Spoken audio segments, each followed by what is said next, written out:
Halo guys, selamat datang kembali di channel Anak Bos alias Anak Boarding School. Masih bersama gua, Putra. Lagi asik-asik konten, tiba-tiba dia nanya, cara mengatasi ujian itu gimana kak? Dan Allah mau kita apa dari ujian itu? Sumpah sob, ini pertanyaan menurut gua epic banget. Kenapa gua bilang epic?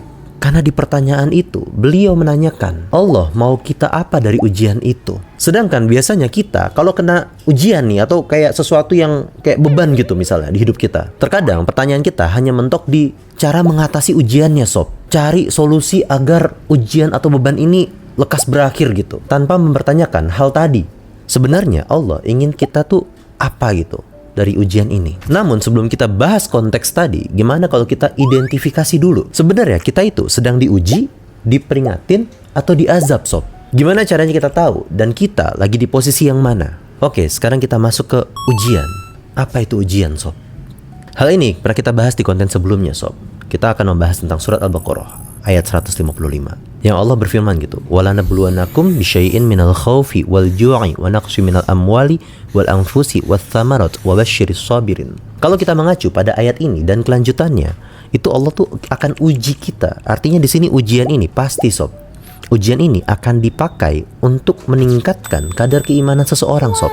Mulai dari apa? Mulai dari rasa takut, kelaparan, kekurangan harta, kekurangan jiwa, dan hasil yang belum bisa kita capai padahal upaya kita sudah optimal. Allah akan uji iman seseorang dari hal-hal tadi sob. Dan kembali lagi, ujian itu ada untuk meningkatkan kadar iman seseorang sob. Ibarat orang fitness nih ya, kita ngangkat beban biar kita tuh kuat misalnya. Kalau kita sudah biasa dengan beban 20 kilo misalnya, dan kita pengen lebih kuat lagi, kita naikin gitu kan, kadar bebannya gitu, 25, 30 dan seterusnya. Dan kelihatan tuh di fisik kita tuh semakin kuat, semakin berotot. Nah, itu fisik yang kelihatan. Begitu juga iman sob. Agar semakin kuat iman seseorang, maka ditambahlah beban ujiannya sob. Dan kalau kita mengacu ayat tadi dan terusannya sampai 156 di surat Al-Baqarah tadi, maka ujian itu tujuannya pertama, membuat kita semakin sabar, semakin kuat dalam kesabaran sob, semakin dekat dengannya karena hidayahnya sob. Dan ujian itu tadi mengangkat derajat plus ngebersihin dosa kita karena dapat sholawat dan rahmah dari Allah sob. Sekarang kita masuk ke konteks peringatan. Kalau tadi ujian, sekarang peringatan.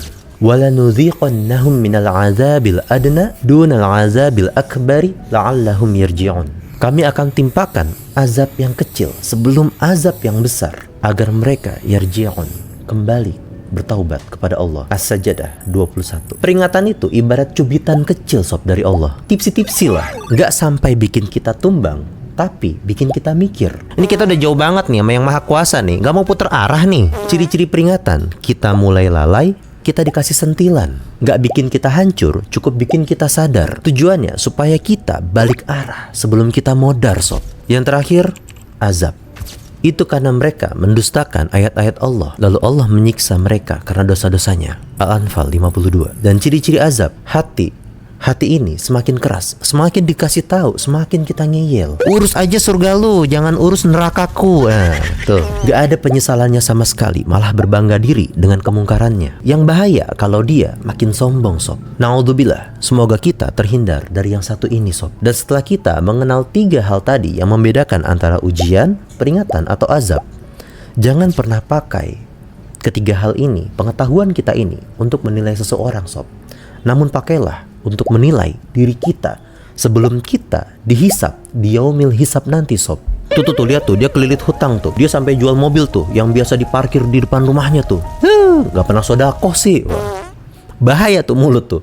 Hati mulut bahaya banget sob. Kenapa? Karena jangan sampai kita menggunakan hal ini untuk menilai seseorang sob. Karena semakin kita paham, tugas kita bukan menilai orang lain, namun menilai diri kita. Di posisi mana kita saat ini? Kadang kita merasa terluka, berpikir hidup ini isinya hanya duka. Kesulitan demi kesulitan kian menyiksa. Tanpa kita sadari, bisa jadi ini peringatan dari Yang Maha Kuasa untuk menghidupkan jiwa yang telah lama dimatikan oleh dosa. Sebelum semua terlambat hingga penyesalanlah yang tersisa. Sering-seringlah kita tanya pada diri kita, ini ujian atau peringatan? Bersyukurlah keduanya sama-sama untuk meningkatkan kadar keimanan. Dan semoga kita menjadi orang yang bahagia di hari kebangkitan, bukan yang diazab. karena kelalaian. Gue cuman anak bos yang pernah salah paham dengan ujian kehidupan. Dan sesungguhnya kebenaran hanyalah milik yang maha benar. Gue anak bos undur diri. Ciao. Orang kira alim padahal masih nyeleneh. Iman masih tipis mesti gimana neh.